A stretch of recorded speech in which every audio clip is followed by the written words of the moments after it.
Welcome to the Get Out In It podcast, keeping our mental and physical well-being balanced by heading out into nature and doing stuff. The activity isn't important. Walk, run, hike, bike, whatever it is, just find something you enjoy and get out in it.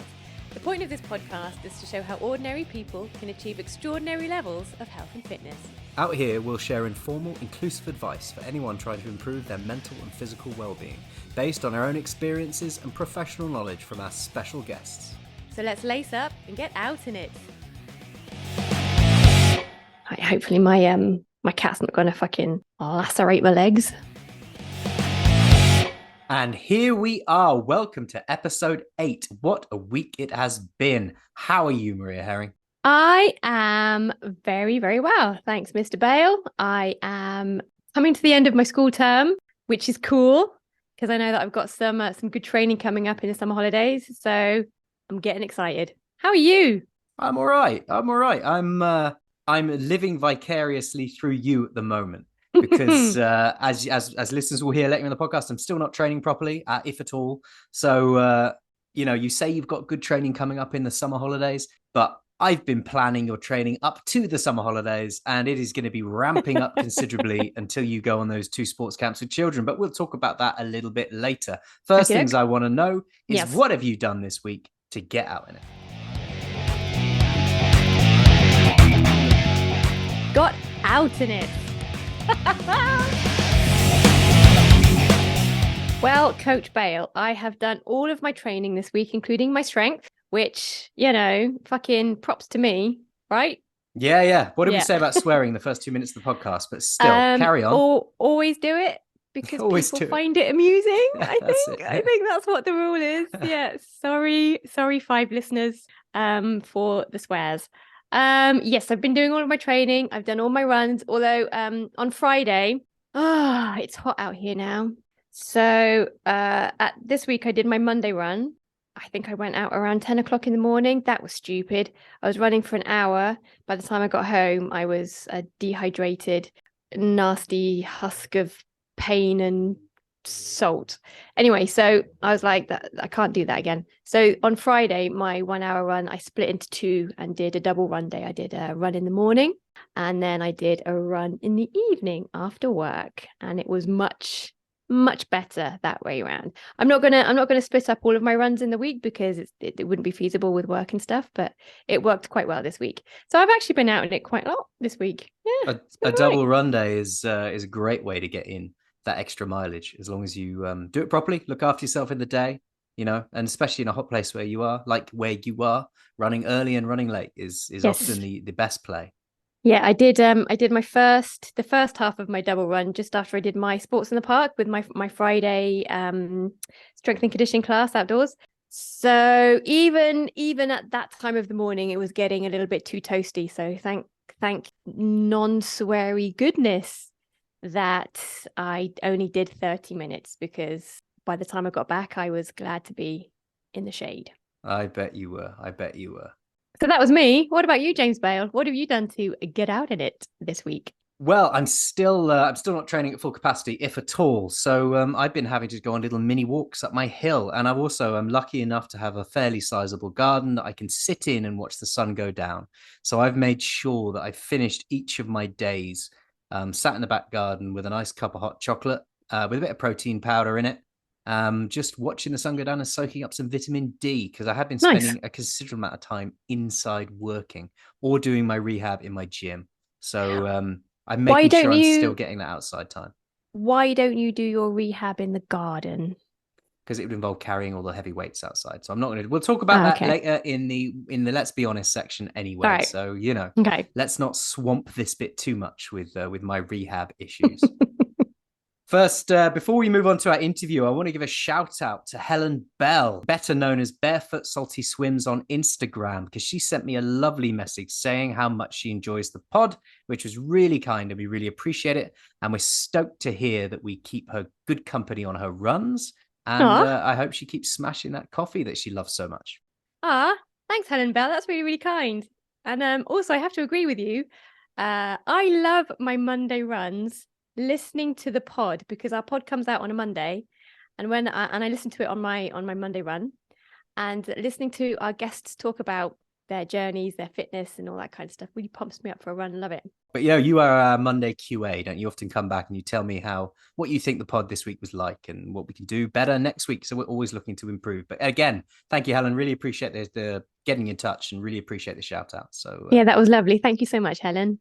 So should we go for a hike and a chat with my old friend Andrew Schleis? Let's go for a hike and a chat with the Schleismeister. Getting into it.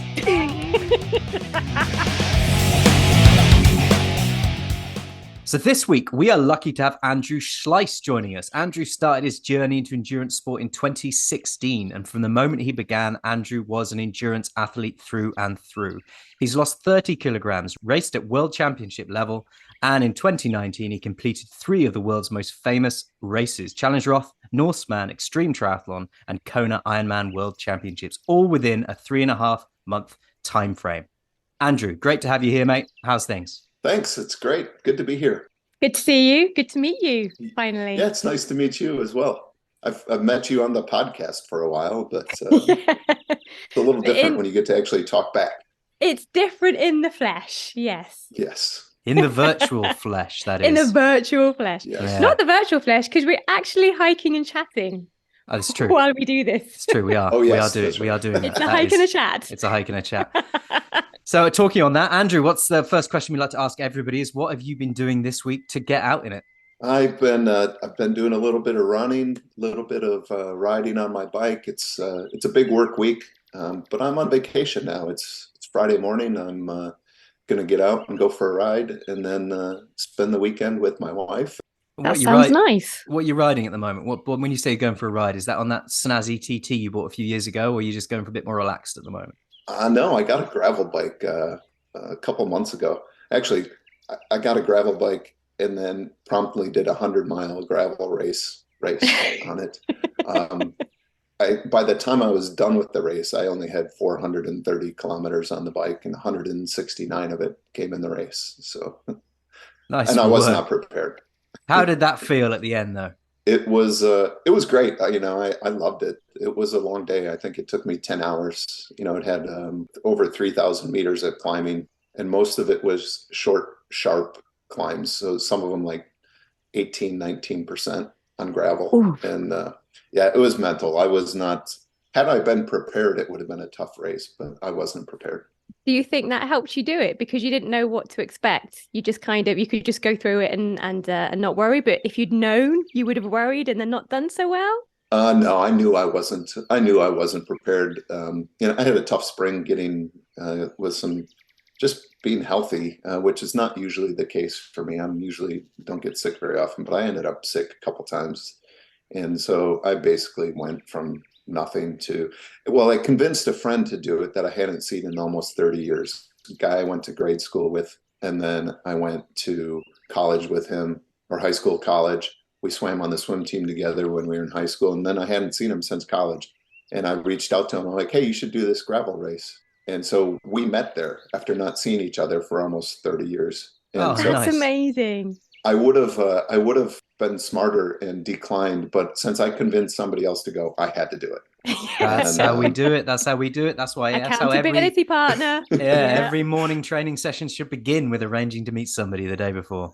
Yes, for sure. And anyway, so I knew I wasn't going to be prepared, and I'm like, I'm going to go do it, and I'll have a nice ride. Wow, it was cold. We had some rain, some sleet, some hail, but it was a great day out. It's one of the great things about gravel racing is where you get to ride. You can enjoy the countryside and the birds and the bees and the gravel and the snow and the. You and I, we talk quite often, and you're one of these people. Whenever I speak to you, you've always got something else that you're training for, some endurance event that I've never heard of, or a 50K run, or a 200K bike, or something mad like that. But let's take it back to, when this started for you. I said in the intro that you started in 2016. How old were you in 2016? Gosh, I was 40, 45, 40. Yeah, something like that. Well, I can't do the math. I can't do math on this podcast. What was the impetus? What was the impetus at that point in your life to start looking at exercise, health, and fitness? I mean, how serious a decision was that for you at that point in your life? Well, I actually have to go. I have a friend. We call him Rooney. He was doing Ironmans and triathlons and all this stuff. I had moved to Singapore. I was living in Singapore, and all I was doing was working and partying my butt off. And so I was basically living on a bar stool at night, and then just I was having fun partying. I can't say I was an alcoholic, but I guess if I talked to a person in that business, they'd be like, "You're an alcoholic." I didn't have to drink. I just had nothing better to do. I was having fun and doing all that stuff. And so I was getting fat. I mean, I was quite fat, and I had come back to the United States, went to visit my friend in Texas, and he's like, "You should do an Ironman." And I'm like, "Rooney, I will die. Not like figuratively die, but literally die." I said, "Look at me." And I'm like, "There's not a chance." I mean, the swim would have been easy for me. I was a swimmer all through growing up. I mean, I started on the swim team when I was 6 and swam all the way until college. So I swam at quite a high level. And then I vowed I would never swim in a pool again after I quit swimming. That's where I'm at right now. So I was talking to him and I'm like, "There's no way." And he's like, "I'm signing up for Ironman Malaysia. I will come and race in Malaysia with you." And I'm like, no, I'm not going to do it. And how big were you at this point? At this point in your life, how? Oh gosh, I was probably 100 and I don't know. Once you get to a certain point, you stop getting on the scale. You just know you're fat. But yeah, over 100 kilograms, let's say. Yes, and, yes. Me and you were about the same height, so it's not like you're a huge guy. No, and so I was probably 110, 15 kilos, 120. I don't know, something like that. A lot. And this guy, Rooney, how far in the future was Ironman Malaysia from this conversation you were having? Well, at this point, I guess that was July, and Ironman Malaysia is in November. Okay. All right. And so I'm like, "There's no way. I am not doing this." That's not a lot of time. So kind of like what you said before, I actually had planned to fly back to Singapore through Japan, and I was going to climb Mount Fuji. And of course, no training, zero, nothing. I'm just going to go. I want to climb Mount Fuji, so I'm going to go do it. And so literally after that trip, I flew straight to Tokyo, went to Mount Fuji, got off the plane at like 2:00 in the afternoon. And when you climb Mount Fuji, most people start at night, climb all night so they can see the sunrise over Japan. And I'm like, well, it's the land of the rising sun. That's what I'm going to do. And so I literally went back and I hauled my fat butt up Mount Fuji. And as I'm watching the sunrise, I'm thinking, I could really get in shape. I should get in shape. And so that started the wheels turning. And I'm like, at this point, my back hurt and my legs hurt and all this other stuff. And I'm like, man, I don't know. But I'm kind of the guy that needs a big goal that I can't cheat on. And so I'm like, well, if nothing else, maybe I'll get in better shape. Even if I end up not doing Ironman Malaysia in November, I'll give it a crack and see where I'm at. And at least we'll see how I am doing fitness wise. And, I got to the point where I didn't like looking at myself in the mirror. My face gets all fat, like that's not what I like to see. So I'm like, at least I'll get started. So you signed up. And so it took me about another couple of weeks. I started, I had a mountain bike in Singapore, and I'm like, I'll ride a little bit and I'll swim a little bit. And so I remember the day. It was August 12th, and because that was exactly 3 months to Ironman Malaysia, November 12th. And I'm like, I'm going to do it. And I signed up against better judgment. I knew that this was not a good idea. So I don't want to tell people, yeah, go do an Ironman, go from the bar stool, go do that and sign up for an Ironman. That's not the way you should do it. But that's what I did. And why did that work for you, though? I mean, you say that's not the way you should do it, but different people are different people, and some people need that. Like you said, you needed that push, and you'd come to terms with the fact that maybe you wouldn't finish that race, but at least it would start you towards a better lifestyle. I didn't even know if I was going to start the race at this point. I'm like, but this is going to force me to train, because you can't just go and, muddle your way through an Ironman. I mean, I knew better that you can't get your body ready to run 26.2 miles or 42K in 3 months. It's not a good idea, but it's just not a realistic goal. But I knew I could run half of it. I knew that in that amount of time I could, I was an athlete when I was younger. So it wasn't like I was coming from no experience in endurance sports. I was a distance swimmer. I was a butterflyer. When I was a kid, I did a lot of cross country skiing and things like that. So I had some sporting background in my history, and so I just needed a big goal, something that I could not keep pushing off. I had to go do it. And that's just the way I work. And like you said, everybody is different. Some people need 2 years, 3 years, whatever, to get ready. And I'm just like, no, I'm going to do it. 4 months? You had 4 months, 3 months, 3 months, you say? 3 months. And so what shape did that 3 months take for you? How did you go about going from Barstool to Ironman in 3 months? What was your tactic, strategy?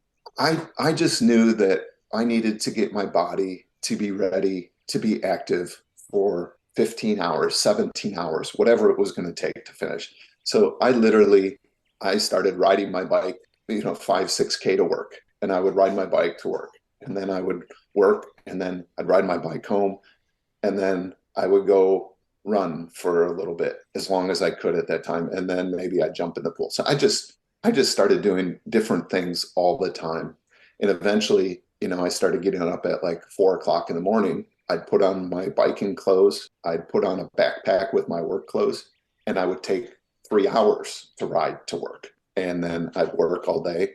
And then, I could swim while I was at work.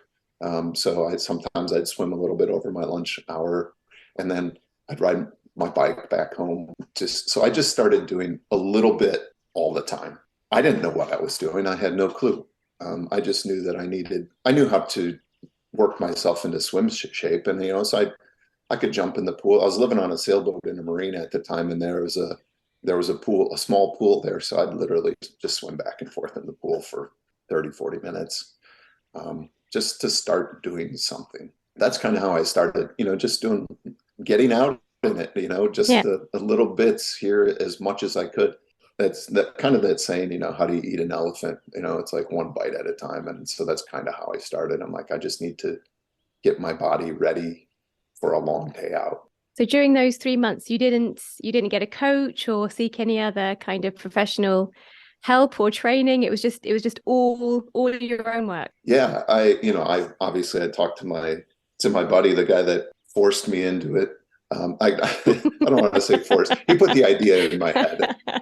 You made it to that start line. What was that day like? I did. Well, I made it to the first month, and I'm like, maybe I can do this. And by this time, I'm losing weight. I'm not partying as much, although I used to drink like 3 beers with the boys and then go swim, but eventually the drinking got less and the training got more. And I could see it in my face, I didn't feel any lighter or anything like that, but I could see that there was a transformation taking place. So the first month, I'm like, maybe I can do this. The second month, I'm like, I'm at this point, I'm living in Singapore. So my long ride, I would literally get on, I bought a used TT bike at the time, a Cannondale Slice. And I started, I'd ride literally around the country, because it's only 60 square miles.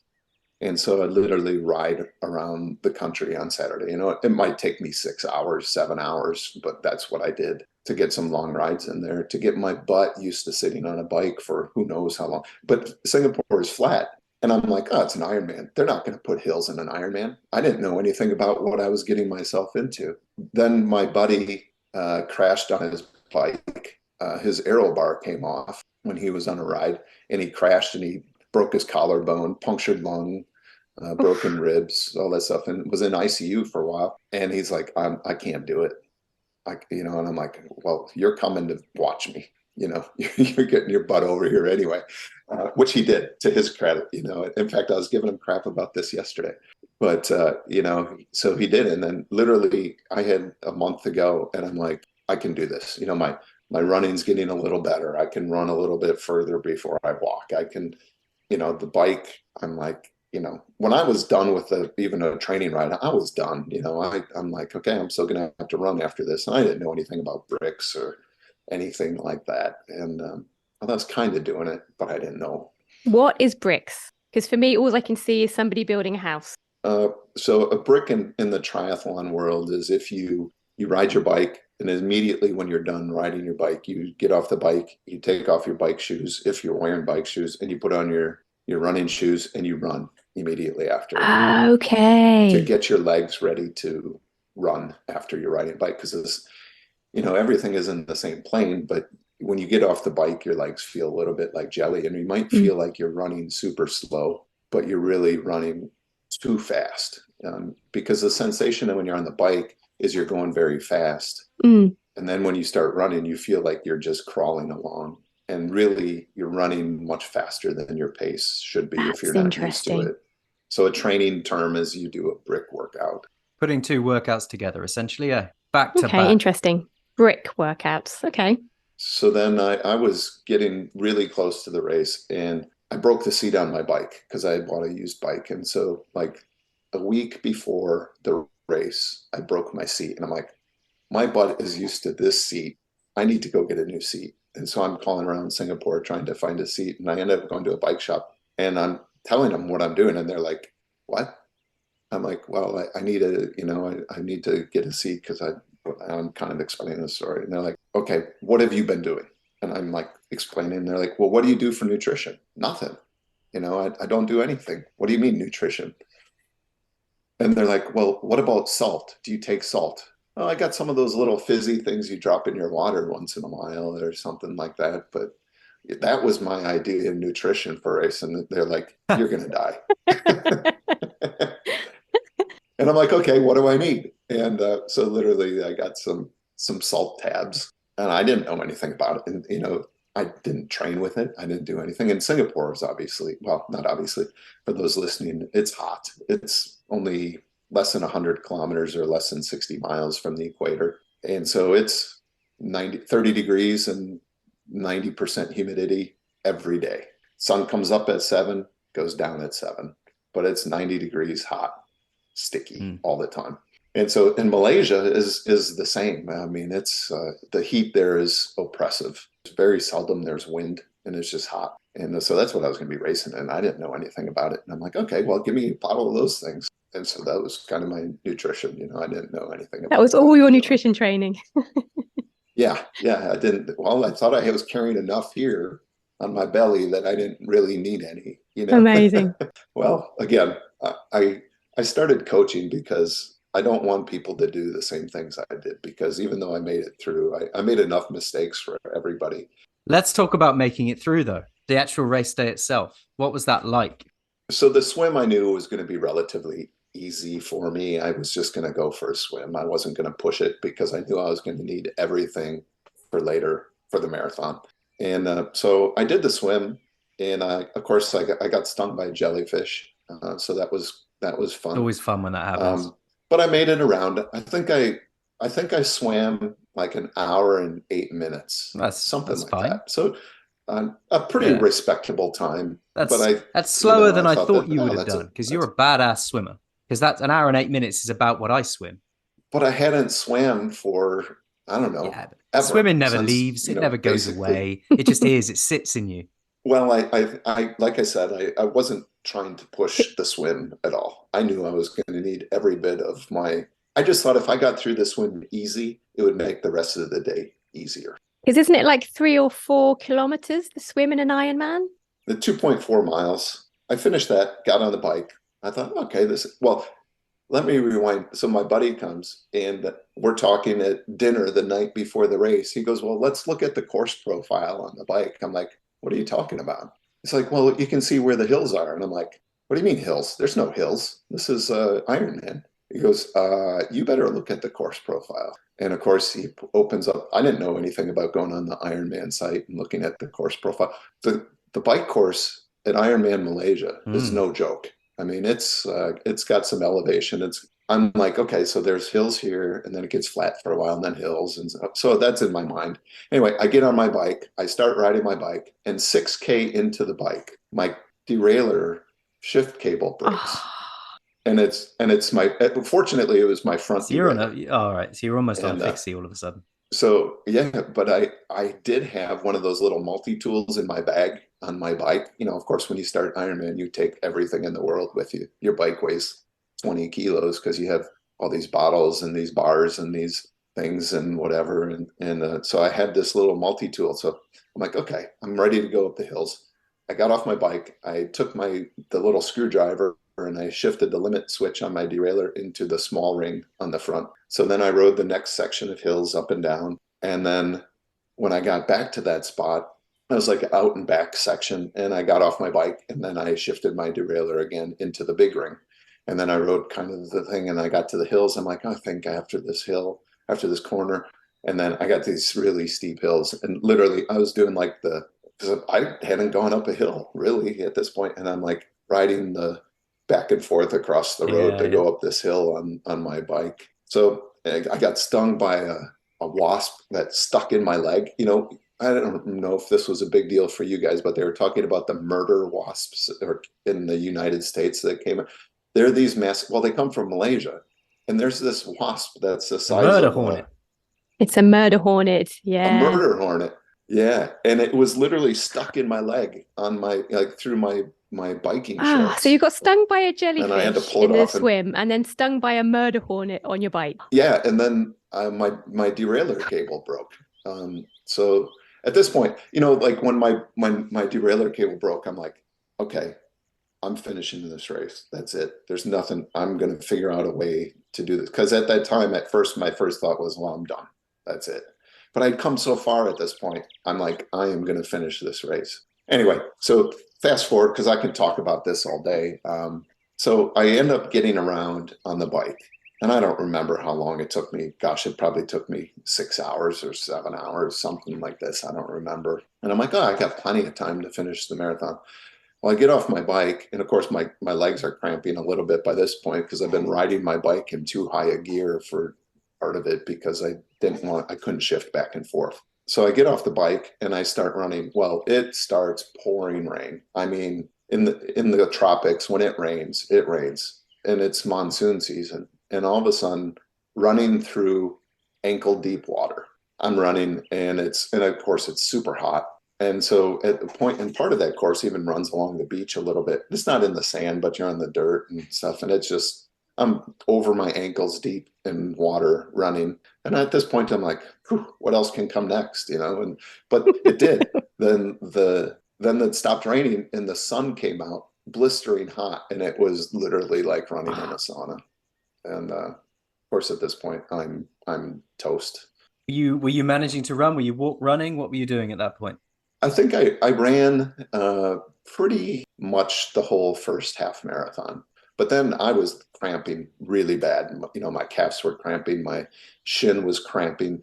And at one point I started walking, and it's a 2-loop run course. And so as I'm running by the finish line the first time, I can hear people finishing, and I'm like, there's no way.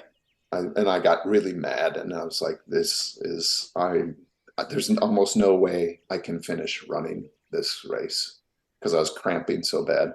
And at one point, I literally I was walking and running as much as I could.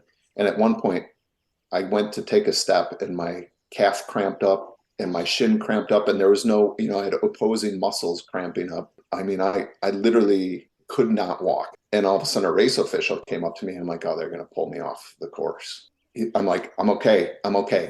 I just need to stretch this out a little bit. I'm just walk it off, But I couldn't walk. And then a medic came by and he goes, do you want me to spray it? And I'm like, spray what? He goes, I can spray some of this cold stuff on there. And I'll tell you what, I don't know. That stuff was like magic. All of a sudden I was like, okay, I'm good for a little bit. And then at Ironman Malaysia, they have all these big tubs of ice water every aid station. I just started dumping that on me at every aid station. And I eventually made it around, and I did it but I had to concentrate on every step that I didn't put too much pressure on the calf or too much pressure on my toes or whatever. I was literally walking scared because I'd cramp up. So I just put on this determination face. My friend has a video of me and I'm just like trudging to the finish line, and I'm just like not even acknowledging him. It's just one goal in my mind to cross that finish line. And it took you 15 hours, 30 minutes, was it? 15 and a half hours somewhere, 15:37. I don't remember, something like that. So not quite the miracle hour, but pretty dang close, And so bouncing off the back of that, what did that feel like? And did the fact that it hurt so much and you struggled so much, it didn't set you back in your attitude? It just spurred you on to do more? Yeah, it was interesting because, of course, I don't know, there's nothing like crossing an Ironman finish line. It's a life changer for a lot of people, and crossing that finish line, that feeling, that accomplishment, the fact that I did what I set out to do. And I don't think that matters whether it's your first time or your fifth time or whatever it is. Crossing that finish line in an Ironman is a pretty special experience. After I did, it kind of spurred some of this I'm like, if I really trained for a long period of time, I might be able to be good at this. And I liked the way my body was looking. I was losing weight. I probably lost close to 15 kilos in that time frame, maybe a little bit more. So I lost quite a bit of weight, and I just liked the way my face looked, and I liked the way my body was looking. And I'm like, maybe if I did a little bit more, but I'm going to be a little bit smarter. Maybe I should do some half Ironmans. And so that's literally what I did. So I literally finished that Ironman. I flew back to Singapore. I started looking for a coach, and I went and interviewed with a coach, Colin O'Shea.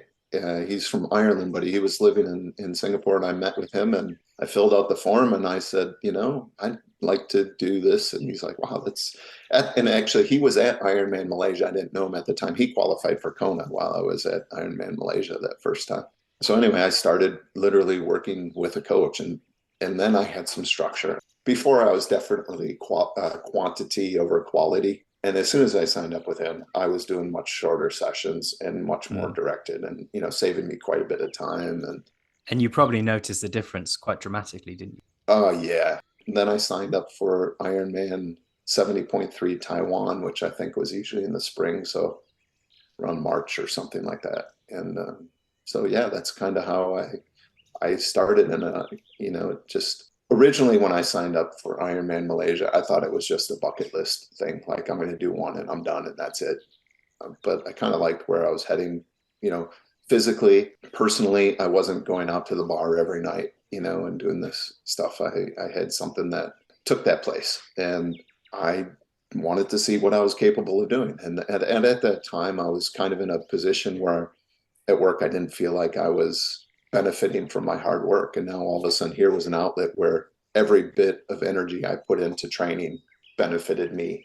And so it kind of really pushed me down that road, of self-worth and getting some results from my hard work. And so it was a kind of two-phase thing that really kind of pushed me down. It was a life changer, really. I find it quite fascinating that you went straight into endurance, even after your big day out with your very first Ironman. Did it never cross your mind when you started training with a coach and getting some structure to do smaller triathlon distances and then build up even to a half, or even to a half. Come on, Maria. We've talked a little bit. I love that mindset. Like, stay with endurance, but I'm fascinated that you didn't think, I'll do shorter and then build up again.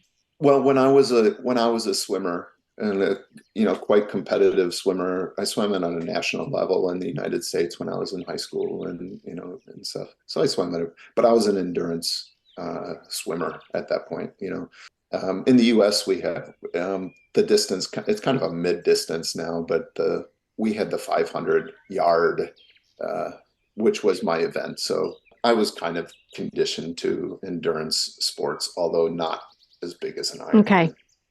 So you went in hard. You suffered through Ironman Malaysia. Do you think that you needed that big experience without all the sort of the prep and the coach and all the structure? You needed that one big hard experience to sort of solidify your need for change? I think the Ironman solidified my need for change just because I had to do it in order to do this one race. It was just, kind of like the saying, have a goal that scares you. Well, that was that was pretty much it. And that scared me, but it kind of lit that old competitive fire. You know, I was quite a competitive person, and kind of lit that competitive, instead of being able to party the best, I wanted to be able to swim, bike, and run the best. And so it kind of fit that. You know, at one point, my friend called me the mayor of Party Town. And we had some other Mexican people that worked for us, and they called me Dos Diablos because they said I had a devil on both shoulders instead of a devil and an angel.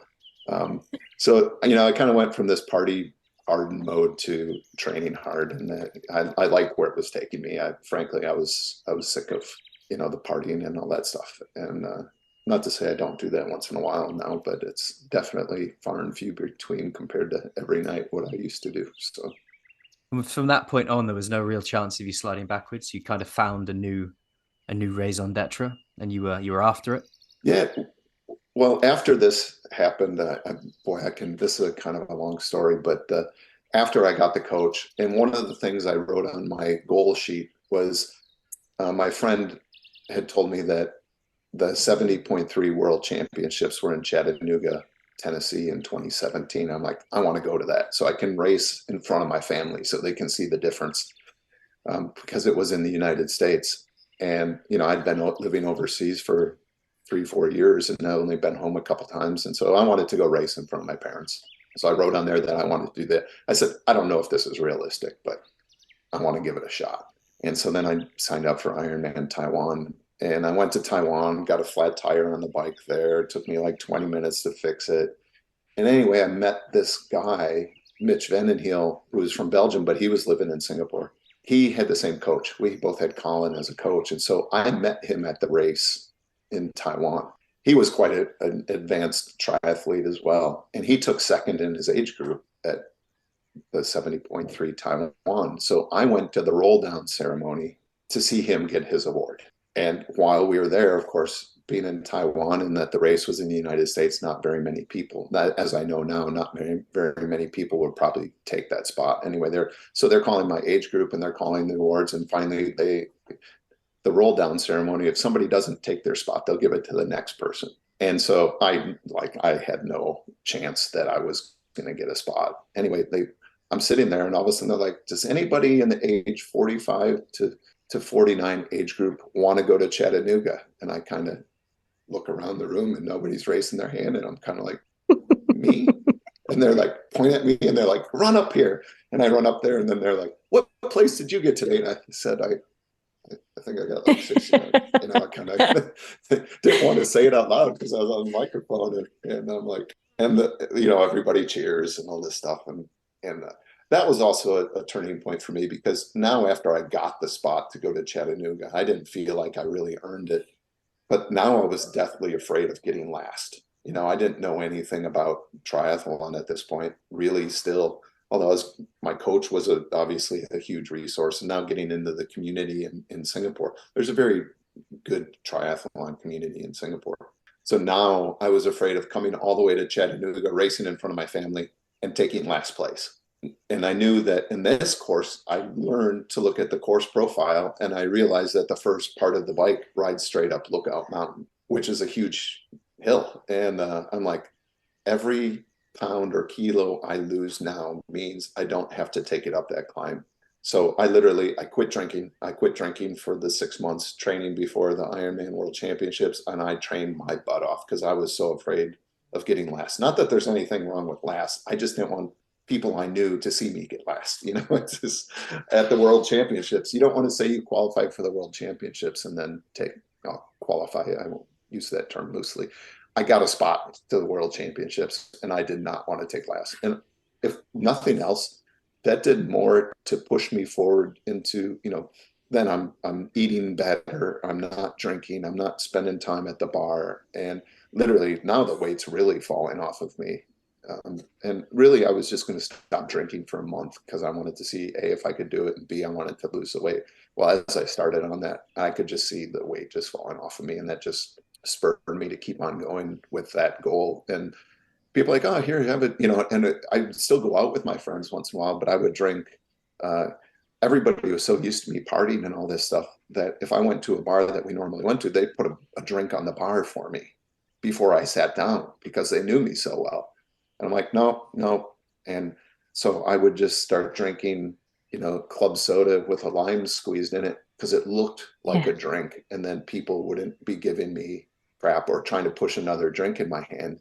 And so I started doing that, because I still wanted the social side. I was still addicted to the social side of the party scene, but I didn't. But, I literally would just start drinking club soda with lime squeezed in it because it looked like a vodka soda or something. It's a good trick. And there were times when people, the bartender, I'm like, just soda and lime, please. And then they'd give me a drink and I go to take, I'm like, there's vodka in here. Like, they're like, yeah, duh.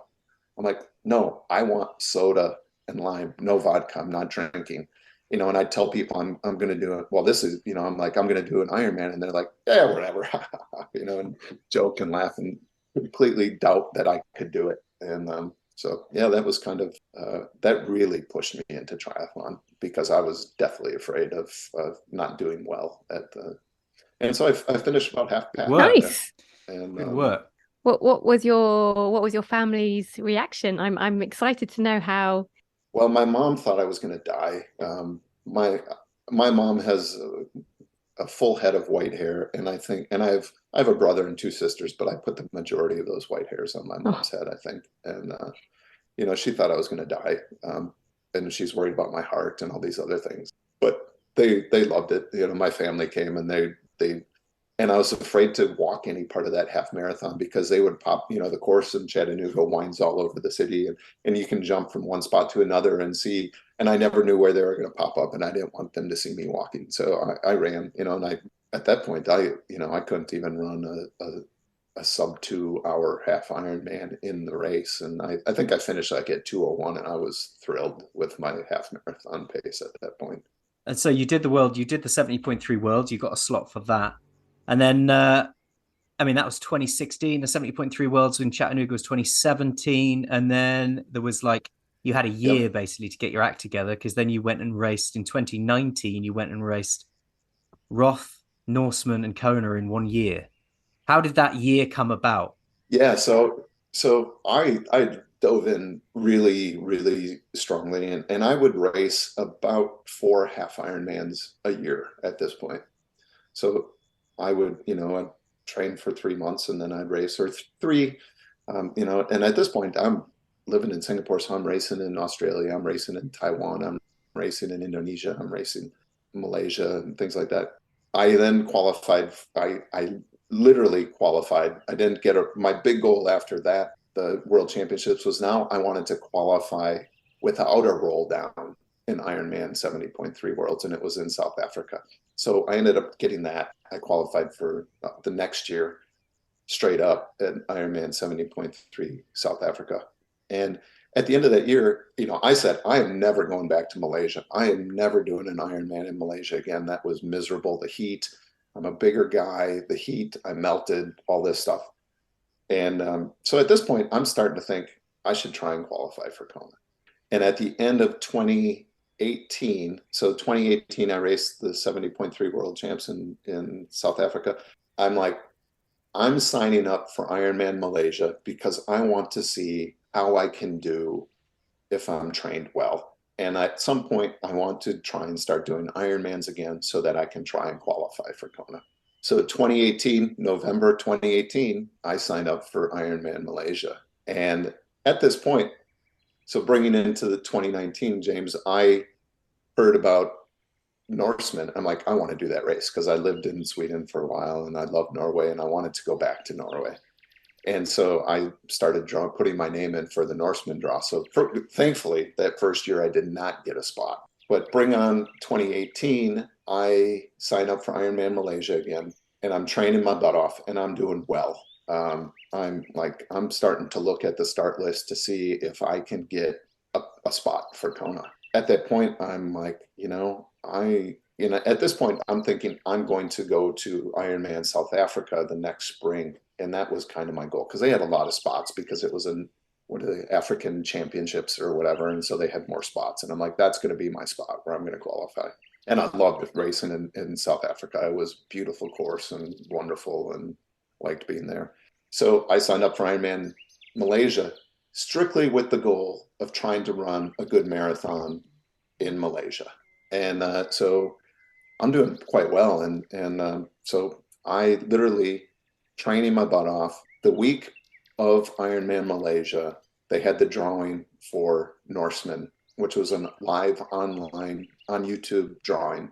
After the drawing ended, I looked back and saw my name on the list for Norseman. And so this is Tuesday. Saturday, Ironman Malaysia was on Saturday. Let me backtrack 1 second. I got a spot to challenge Roth. My coach had raced challenge Roth. He's like, at some point, you got to race this race. And I ended up getting a spot to challenge Roth, which was going to be in July the next year. So now I got a spot for Norseman, which was 1 month after challenge Roth. So challenge Roth was July 7th. Norseman was August 3rd of 2019. And then I joked with my coach. I'm like, what am I going to do if I get a Kona spot? And so I went to Ironman Malaysia on Saturday. I raced Ironman Malaysia, had a really good race, and I got, I think, 5th place, and I got a spot for Kona. So in 1 week, I literally went from 1 Ironman to 3 Ironmans, or 3 full distance Ironman distance races in 3.5 months. And so now I'm like, which one am I going to not do? I'm like, I can't do all 3 of these. And then all of a sudden I'm like, I do dumb things. I'm doing all 3. And so literally that led into what I call the dream season. Literally, I had 3 full distance, 3 of the most iconic races in long distance triathlon in 3.5 months. I don't think anybody has ever really done that before. So when was the Kona? Because you said Roth was in July and Norseman was August. When was Kona? October 12th. Okay.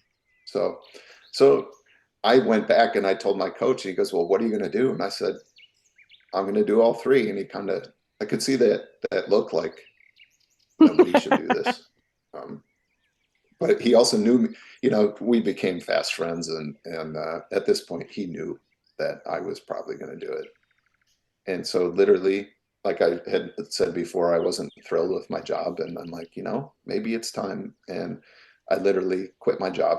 And I said, I'm going to spend this year doing Ironmans, training. I'm going to be a professional age group triathlon. And I literally trained and that's actually when I met James. I met him at Super League in Singapore. We met on the internet. And I think he was looking to borrow a bike while he was in Singapore. And I'm like, I got a bike for you. I got a mountain bike you can use while you're here, you know? And that's kind of how I met James. And so that was the beginning of 2019. I hurt my calf at that point, so I could barely do Super League, but Super League was an amazing experience. And then I got a free race from Ironman. So I did Ironman 70.3 Taiwan a little bit after that. And that's kind of when I realized, okay, I can do this. And so then I quit my job in February, and I literally trained as a professional triathlete to come up to these races. And I loved every minute of it.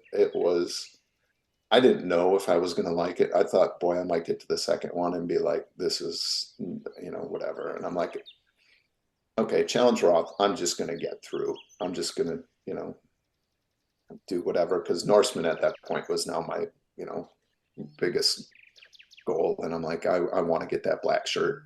And so, yeah, I loved every minute. I was training 20 plus hours a week, and I'm doing yoga, and I'm doing, you know, lifting weights, and I'm just doing everything, and I'm sleeping, and I'm getting massages, and you know, I always say you shouldn't train like a professional triathlete unless you can recover like a professional triathlete. And that literally my training peak scores were just going up and up. And I'm like, I need more, give me more, you know. And I would swim with my coach, and I would, you know, we'd go for easy rides on every Monday morning. And so he would get to visually see what I was doing. You know, it's one thing to hear what your athlete is saying, but to see where I was at. And, you know, and then we'd swim every, you know, once a week together. And we just kept on pushing some volume on me, and I was just running really well. I was training really well. We biked with there's a group of triathletes in Singapore. Well, almost all of them are triathletes, but the group is APS, and I started riding with them. And these are guys that have been on the podium in Kona, and literally, if there was a little rise in the road, like going over an overpass, I would lose them. They would just so much faster, and I just went to crazy to try and keep up with them. And did a lot for my cycling skills, just trying to ride with those. So how did it feel to be in those three, in that 1 year, that one mental year? How did it feel to be in those three iconic races? I loved it. I ended up, each race was better than the next. So at Challenge Roth, I went just over 10 hours. I had never done an 11-hour Ironman. And at that point, I almost skipped that hour completely. I ended up racing, I think, at 10:02 in Challenge Roth. And then I stayed in Europe so I went to Europe and I stayed in Europe, stayed with some friends, just kept on training. I went up to Sweden, where I used to live, and stayed with friends up there. And I got some cold water swimming while I was up there in the lakes and things like that. Some hills to bike on. They're three iconic races, but they're all three very, very different. Challenge Roth, when you're going up Solar Hill and there's 70,000 people cheering you on, and just this mental German crowd of just psycho for triathlon. And it's honestly, it's one of the best races in the world. There's no doubt about it. There's no wonder why it sells out in like a minute and a half online. I would tell anybody to go do that race. It's a wonderful race. And you completed Norseman after that, and then you rolled into Kona. Yep. So I went to Norseman. I did well at Norseman. I got a black shirt. Also 2019, I got married twice. I got married to my wife in Singapore, and then, I got engaged at the end of 2018, or right in the beginning of 2019. We got married in May in Singapore, and then, nothing like proposing to your wife and then quitting your job. I also don't recommend that. Although my wife is amazing. She's a huge, I have to say that a big part of my success has been my wife, because she supports me. And, I would come home from work when I was trying to do all this training, and my clothes would be clean and my dinner would be in the refrigerator waiting for me when I was done. And just, she made that possible, really. Which is why I married her twice that year. Now, we got married once in Singapore, and then, some of her family came from the Philippines, and then we got married again in Kona after Kona. So my family was going to be there. So from 2016 to 2019, you had this kind of golden period, and you very much dodged the bullet of COVID in order to get those three races done. Because in 2020, COVID kicked in. I think about that a lot. It never would have happened. And I was just so lucky, fortunate, lucky, I don't know, whatever you want to call it. Fortunate that all this stuff fell into play. So I quit my job planning to get a job at the end of 2019. Well, of course, COVID hit. I'm in Singapore, can't get a work permit anywhere. And so, I wouldn't recommend going and using some of your life savings to take a year off to train. And then all of a sudden you have a global pandemic that hits at the end of that. That was a bit of a rough spot. But again, and I wouldn't trade it. I wouldn't trade that year for anything. And where are you at now then, in terms of training and focus and structure? What are you doing now? I've pulled back the reins a bit. So last year I did it at Ironman Wisconsin. I qualified for Kona again, but I turned that spot down. So I had another big training year. I just wanted to take the year off. And so I am still trying to, I'm working a bunch, and I'm still trying to keep some fitness in there. But I don't have any big goal at the moment. I want to just enjoy. We bought a house in Wisconsin. So we're working on the house. I need to spend some time with my wife. She supports me 1,000%, but I need to give some time back there. Triathlon, training that much, if you want to do it to compete, it takes a lot of time. And now that you've reached this point where you're a bit more relaxed to it, you're comfortable enough that you're not going to slide back into the the weight gain and the drinking. You don't need that constant 100% focus to maintain a healthy lifestyle. I can't say that I'm at racing weight right now. But coming off winter in Wisconsin, and I drive a lot for work. I do about 1,000 miles a week driving, and so yeah, it's tough to keep up the fitness that I had, but it's still important enough to me that I want to maintain that. And I would like to be, I guess, in a position that if all of a sudden I want to go do a 70.3, that I could be ready for that in a couple of months or something. So I'm not looking for peak fitness at the moment. But I want to enjoy, going out on the gravel ride, not looking at a power meter, just going out and riding and enjoying it. Go out on a run. I went out on a run the other day, and I stopped and watched. I was running by a baseball field, and the little leaguers were playing, so I stopped and watched a couple innings in the middle of my run. And I never would have done that had I been, training for something. So just, like you say, getting out in it. And I think the one thing that keeps people from doing things is like this thing like, oh, that's too much, or I have to, getting, if you're going to lift weights, the hardest weight to lift is getting your butt off the couch, and out from in front of the TV. And so, I always say just do, and whether you're changing your diet or you're changing your fitness goals, just do a little better than yesterday. And, instead of drinking 2 beers, maybe you drink 1 beer, and it also leaves you some room for some, if you have an event or you're going to get together with friends and you have a little fallen off, that you can start again the next day and just do better than yesterday. And so you have this, you're not depriving yourself of all these things, but obviously you have to have some goals and be honest with yourself. Isn't that a section of this show? Yeah. Be honest.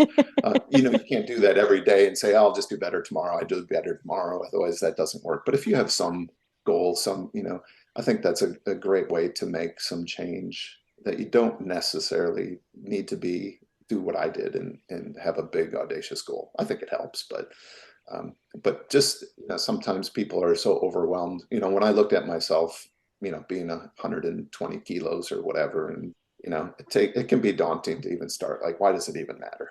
You can fall into that trap pretty easy. Now I think I made a life change. Yeah, I'm not where I want to be fitness, but I know what it takes to get back to it. I've done it before. I'm not in terrible shape.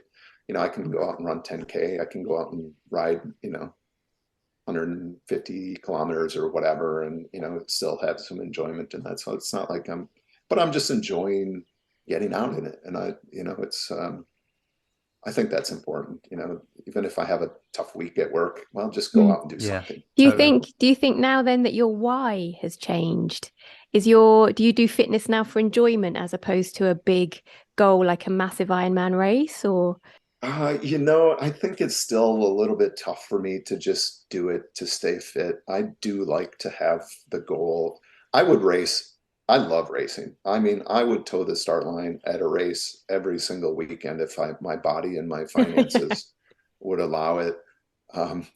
I love going into transition in the morning and setting up the transition and watching people and see people nervous and see people excited and see people just freaking out. And I just love the energy. I like it at a start line. There's nothing better that before that gun goes off, whether you're running a marathon or you're running a 50K, even though you got a long time to do it, just that energy, that anticipate. I love that. And so I do sometimes have a hard time training very consistently when I don't have a big goal. But that's what I'm learning now. I'm learning to, like I said, get out and enjoy it, not be afraid to stop and watch a little leaguer playing baseball for a couple innings in the middle of a run, or stopping to take a photo of a deer, or, a nice sunset or something, kind of enjoy that journey a little bit more than just the finish line. And it's a big change for me, but it's one that I'm really embracing at the moment. Nice. Now that you're in a position where you've been on this journey, you've raced some of the biggest races in the world, you've come from where you were in 2016. Is there anything now, that you wish you'd known back then? Oh man, I don't think I could narrow that down. I think, it's been a life change. I think it's, like I said, it's just doing a little better, instead of, eating a big bowl of ice cream. You can eat a small bowl of ice cream. You can allow yourself some of that stuff. But I also know that you can't out exercise a bad diet. And if you're going to eat those things, you're going to pay for it one way or the other. But that, I love food and I love cooking. My wife and I love to cook together. We do quite well, I think, in that category. People say you can't out exercise a bad diet, but I think you can batter a bad diet into submission with exercise and lifestyle choices. Because ultimately, you may not exercise enough to outweigh a bad diet, but if you exercise enough, you won't be doing that bad diet for long because it won't sustain the amount of exercise you're doing. Right. Yeah, for sure. I think, it's when I seem to be a little bit of a guy of extremes. Either I'm on or off. And I learned when I quit drinking for 6 months, I quite would like to have a glass of wine with dinner. I enjoy that. And so that it kind of brought me back to a normal amount of, enjoying those little things in there. And I think that's kind of where I am with training now. I'm not doing it to the extreme, but I enjoy going out for that run. I don't always like getting out of bed in the morning to do it early or whatever, but, or even that first half a kilometer when you start running, getting past that. But once you're out, you're doing it, the feeling when you're done is amazing. And so that I quite like that. And being able to look at myself and, I don't need to be super fit at this point in my training and all this other things. And so just enjoying a little bit of the food, a little bit of the drink, a little bit of the run, a little bit of I still don't swim very much. I don't, I'm just as good a swimmer as I am. I really don't enjoy swimming. I swam for far too many. Yeah, I'm in the same place. I feel like I missed part of my childhood, I swam year round. I would swim in the summer. I would swim in the winter. I would swim a couple teams at once, and I was always swimming. So, sometimes people are like, oh yeah, you're a good swimmer though. And I'm like, it's not like I woke up one day and I was a good swimmer. I paid my dues to get. Even though you don't swim right now, you would still kick my ass any day of the week. I'm quite sure, mate. I'm quite sure. So, better keep it a short distance. Man, I would love to do it again but I would never do it with the position I'm in now. I was fortunate to be able to take that time off, and I was in a position in my life when just kind of a lot of things came together at that point. I was lucky enough to have the stability of, with my wife, and that we got together at that time or before that time and rolled into it. And she was a rock for me. When I crossed the finish line in Kona, the first thing I said is, we did it. And I could talk too much, but in Norseman, James is going to know this, but the first half of the marathon is flat. The second half of the marathon goes straight up a mountain. And when you get to this checkpoint, if you're not in the top 135 people or whatever it is, you don't get to finish at the top of the mountain. But once you get to that point, and you have to do this race with a safety runner at that point. And my wife was part of my team that, because it's not a supported Ironman. So they drive by and get ahead of you and then they wait for you to give you bottles and things like that. And my wife does not do anything like this. She is zero athletic want to do anything like that. But she supports me 1,000%. As long she'll go to all the Ironmans, she'll watch me, she'll run, be around the course and all these other things. But we got to the checkpoint and I made it through. And at this point, I was doing quite well in Norseman. And I'm like, I'm going to be top 50. And then all of a sudden, my wife says, I'm coming along. And I'm like, what? So, no. And then she's, oh, yeah, because her thing was she was supposed to ride the funicular up inside the mountain to get to the top and meet me at the finish line. And all of a sudden, she's like, I'm going with you. And I knew this was not I don't want to say a good thing. I knew this was not going to be in her wheelhouse. I mean, her walking to the bathroom is a big deal. And so I'm like, all right, but we have to stay together because you have to finish with your support crew. And so we start walking up the mountain. So I'm not running at this point. I can't. And because of the support crew. And so, it turns into a big rock scramble over boulders and stuff like that. It's pretty tough to run, but my wife is there now. And at first I was just kind of like, I wasn't happy. I'm like, I had a big goal And then as we started going, she's becoming less and less happy. She went through every emotion on that hike to the top. As we're going up, I finally come to grips with it. And I'm like, she has been with me this whole way. This is really fitting that she's there. This is her race too, And so we made it up to the top. And at this point, she's like, just leave me here. I'm stopping. I'm like, no, you can't. You have to keep going. She goes, just get me on the way down. I'm like, I'm not coming back down this way. You have to finish up there with us. And, at one point she's laughing, then she's mad, then she's crying. Then I think I'm going to have to carry her. And as, she comes to all these Ironman events and she sees me, and sometimes, you're kind of intense, and she's like, you got to smile more when you're doing this stuff. So as we're getting to the finish line, I'm egging her on. I'm like, you got to be smiling. They're going to be taking pictures and all this stuff. And now I have probably the most prized possession of that year, that of all the finish lines and all that stuff, is we have a finished picture of us crossing the finish line at Norseman. And she's got the big smile on her face and our arms in the air, and you can see the valley below us, and it's amazing. So I don't know how I got started on this story. I get carried away. So really appreciate you taking us through your journey. It's been fascinating. Mm-hmm. We got to the point in the podcast now where I ask you the most important question of the entire interview, and that is, which song are we adding to the Get Out in It playlist on your behalf? Oh boy, that's a tough one. I don't run with music. I don't bike with music, but I am a huge fan of music.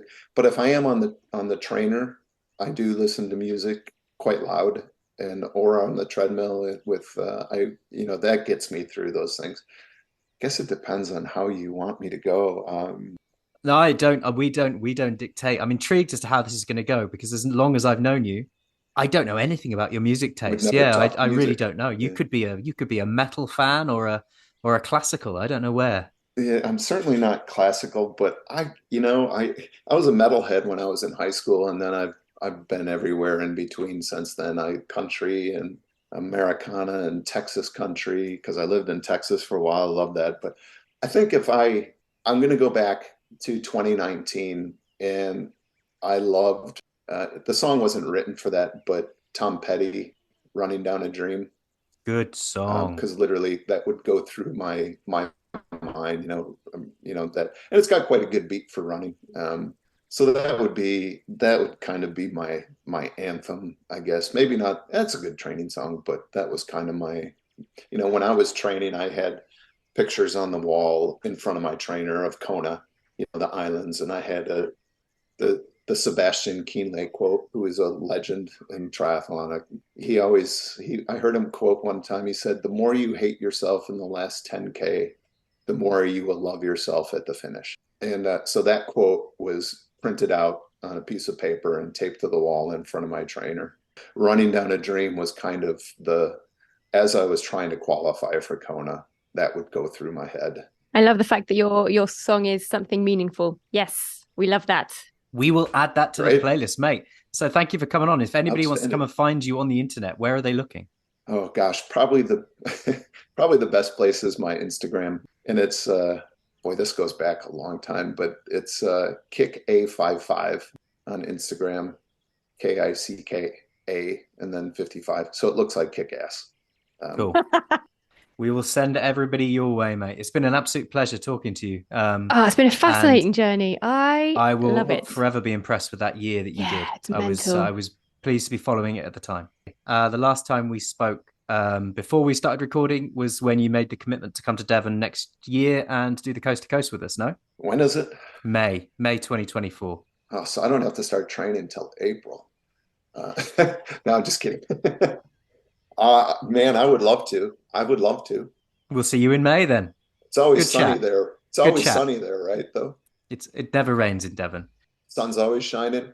No rain. Never rains. No, it'd be fine. It'd be beautiful sunshine. We'll chat more about that. All right. Keep it on my radar, James. All right. Take care, mate. See you there then, mate. Thanks, guys. Appreciate it. So nice to talk to you. See you soon. See you in May. The debrief. The emphasis was correct, I feel. Okay.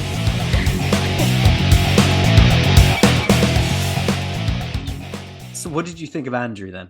I love Andrew's journey. I'm going to say, no, I was going to say that it kind of mirrors mine, but it's not mirror mine. It's my journey. It's nowhere near his. But like, I love how he went in 3 months going from 0 to an Ironman. And then after achieving that goal, kind of going backwards and doing the following year, doing smaller races. And then now he's got to a point where he's just going outdoors and doing stuff for fun, which is where most people normally start. So he's kind of done a reverse journey, which I think is really, really, really cool. And the only reason why I said it reminded me of me is because I went from doing no running to my first race was an ultra. That's the only similarity. I haven't done anything like what he's done, but mental year for him in 2019. What the actual a motherfucker. Yeah, indeed. I mean, I think his initial 3-month training for that Ironman from nothing. I think that, you know, his personality being as it is and his lifestyle as it was back then, he said himself that he was the master of partying. He'd go out to all the bars. They knew him in all the bars. He drank a lot. He ate a lot. You know, he was always out late. I think he needed that massive shakeup. Do you know what I mean? That one big cataclysmic event, which was that Ironman, almost as a fuck you to his body and his lifestyle. And then once he'd done that, once he'd got across that finish line, because he'll tell you himself that wasn't a sensible thing to do, and it's not how he would prescribe a health and fitness journey for anyone. He wouldn't. If you're overweight and you come to him and say, "What should I do?" He's not going to say, "Sign up for an Ironman in 3 months." You know, but that'd be mental. But I think he needed that. He needed that one big shakeup. And once he'd done it, he could then assess what to do next, because he'd proved to himself that he was capable of something like that. And also he put his body through the ringer, and then he could look and structure and plan a route forward. But it's something that's come up with pretty much all of our guests, actually.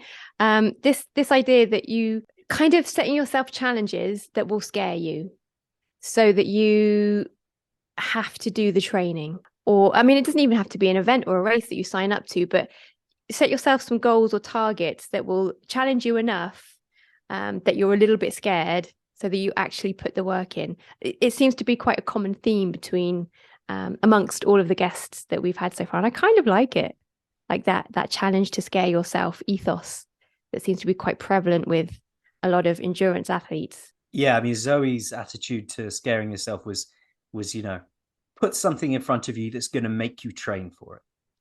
Andy's attitude was put something in front of you that might actually fucking kill you. Yeah. Okay, it's a little bit of a difference. But I was also really interested in what he was saying about finding coaching instructor, because I mean it's a hilarious anecdote to hear someone say, "Oh, I trained myself for an Ironman without any professional coaching or anything like that." But what was fascinating was after that, finding himself a coach and getting structure and understanding how training worked, so that he got much better quite quickly, and then managed to have that year that he had in 2019. I think that was really interesting. Like this idea that if you are setting yourself up for a challenge or a race or an event, have someone help you through it. It's necessary. Yeah, it really is priceless, to be honest. Coaching, advice, and assistance, because he got through that first Ironman. He did it, but the improvements he started seeing in the much shorter space of time, once he started approaching things in the right way with a bit of structure and a bit of guidance, you know, they would have been far, far and away anything he'd seen in that 3-month period. The 3-month period was about survival. Yeah, but also things like that you wouldn't have known about, like nutrition, like you said. You know, it's not when you start doing exercise or going out on bike rides or hikes or whatever, no one ever thinks, how am I going to fuel this effort? Because that's not how normal people, before they start doing exercise, that's not how we think. And like the all of the training that you're still doing for me and about nutrition and how to fuel it and to make sure I drink enough and get enough calories when I'm doing a long run and all that kind of stuff. It's completely unknown territory. So having a coach tell you and guide you through all of that is, yeah, it's an obligation. Getting you to drink enough is one of the biggest challenges of my lifetime. Yes. Yeah, getting you to understand the fact that salt is required was a big enough challenge. Yeah, that blew my mind. Yeah, I was so convinced that salt was an enemy. Yeah. You thought salt was an enemy? An enemy. I did, yeah. It was an enemy. This is my favorite word in the English language. I love it. It's like a journey from one end of the word to the other. It's like being on a roller coaster. An enemy. Yeah. Once you started, it just carries you through. You can't stop. It's a bit like banana. Yeah. Shall we go and have a coffee? Banana. Yeah. Let's go and have a coffee. All right. I think we both need one. The weekly roast. Is that it?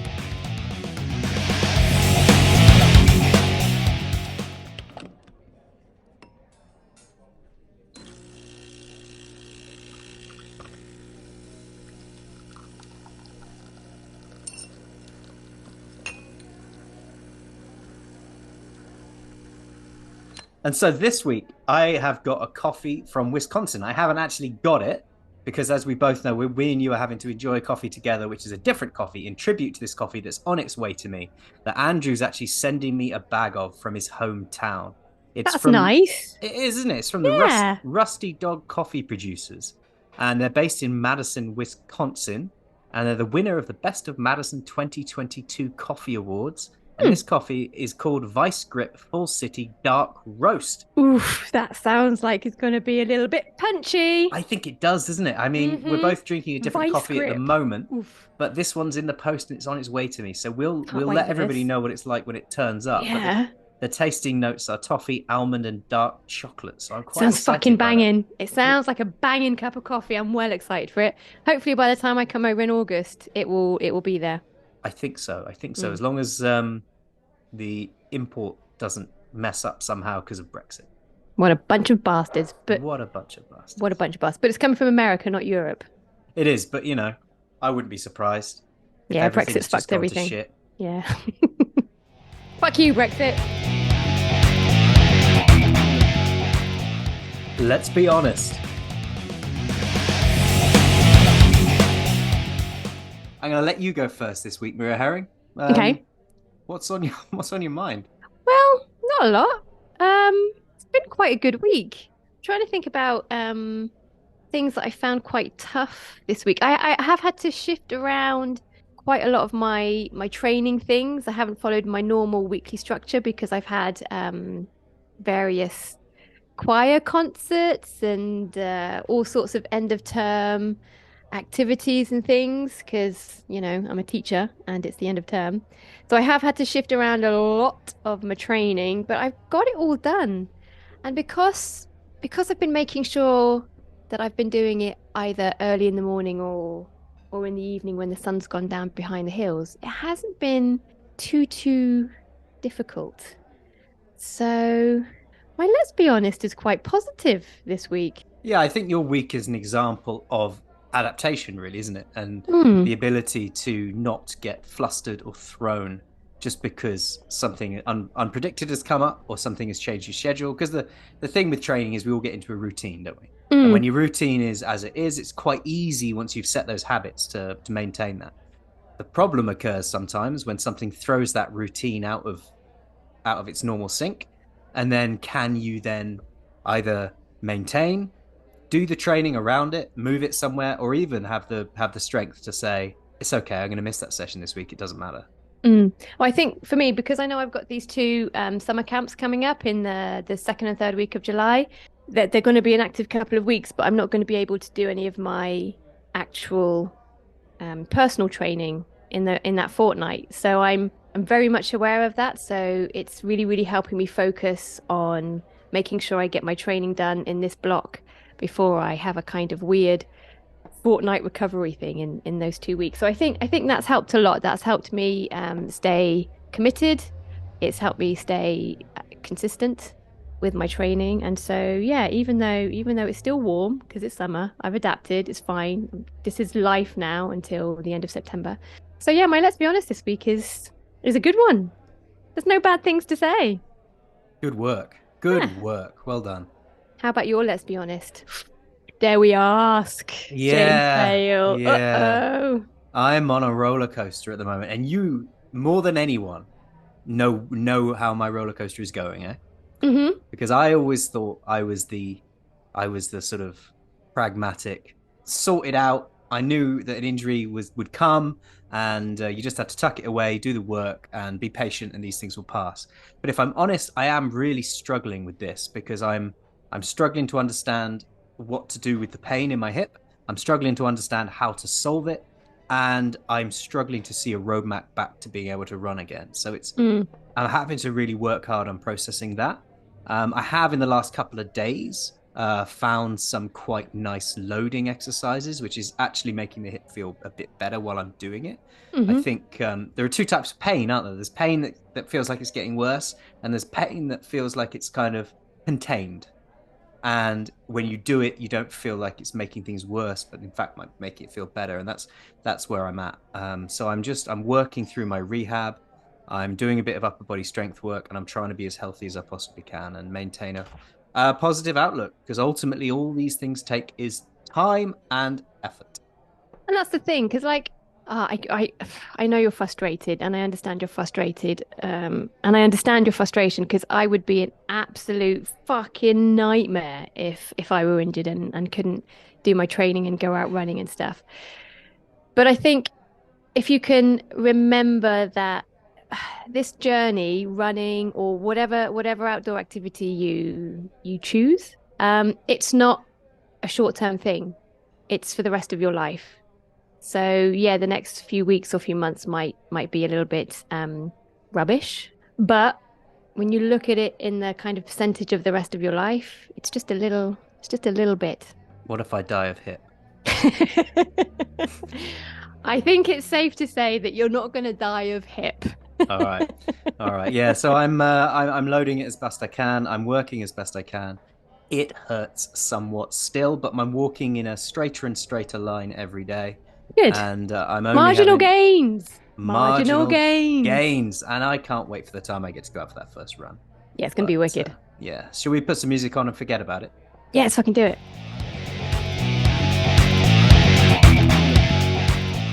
Turn it up. That'll probably do, won't it?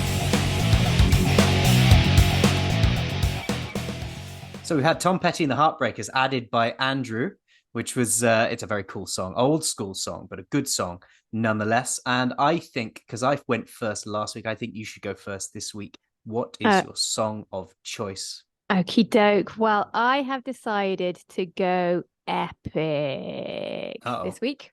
Yeah. Well, epic.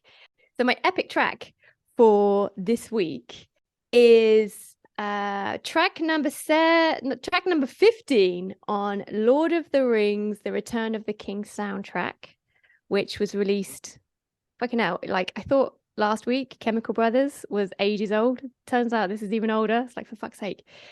Anyway, so the track I'm choosing is The Lighting of the Beacons from that album, because it is just fucking awesome. It's a really long track. It's about 9 minutes. But when you get about 5 minutes in, it reaches its biggest crescendo.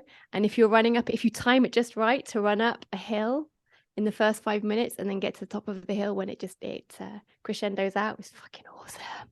So yeah, that's what I'm going for. Good choice. Do you remember when we were in the Alps last summer? And yes. We went running around the mountain next to Alpe d'Huez. Oh, yeah. And I, for the entirety of that run, I had the Lord of the Rings soundtrack playing. And as we were going up that gully type valley thing, that's when The Lighting of the Beacons came on. And it was a very enjoyable run up that hill. And I enjoyed waiting for you at the top as well. It was such an absolute bastard of a climb, that one. It really was, yeah. Because it was just straight. Yeah. There were no switchbacks. It was just straight and endless, and I hated every single second until I got to the top.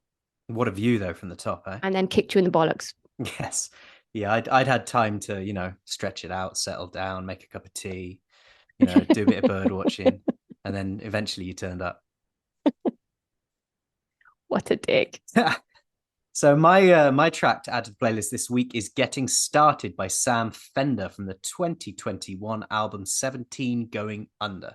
I like this song because it is kind of motivating and positive, and it's like, you know what? I'm only just getting started. Watch what's going to happen next type thing. And I think we all need a bit of that sometimes, eh?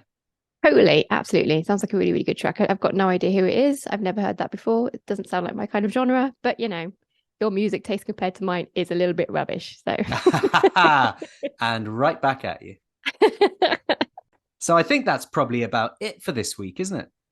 Totally. We've done enough. People have listened to enough, I think. I think they have. So if you want to find out more, head to www.getoutinit.events. There is loads more info on there, and you can sign up for the newsletter, download the personal development friend, and book a free consultation with us to discuss your health and fitness journey. And if you like the podcast, then do us a favor, go onto your podcatcher of choice and leave us a review, because it is incredibly useful to poke that algorithm. I really appreciate it. And if you don't want to leave a review, just, I don't know, can you star? Can you do stars? You can leave like stars. On Amazon? I mean, the dream package is a star and a review. A star, 5 stars. Yeah, 5 stars and a review. Yeah. It's a moment out your life. I think everybody who listens should just put along and do it right now. Yeah. And also, it doesn't even need to be a massive review. Just write awesome. That'll do. That'll do. And I think that'll do. Cheerio. Bye-bye. Thanks for hitting the trails with us this week. We'll meet you back here next Monday for more news, more views, more nature. All the links for our socials are in the show notes. Find and follow us on Facebook, Insta, YouTube and Twitter. You can subscribe to our newsletter from our website for all the latest updates and camp plans. You get a fun free gift when you sign up. Leave a review on your podcast app. It's really easy and really helps us out. And if you've got any friends who could do with getting out in it, then bring them along to next week's outdoor adventure. We'd love to have you all with us. Catch you next week. Cheerio.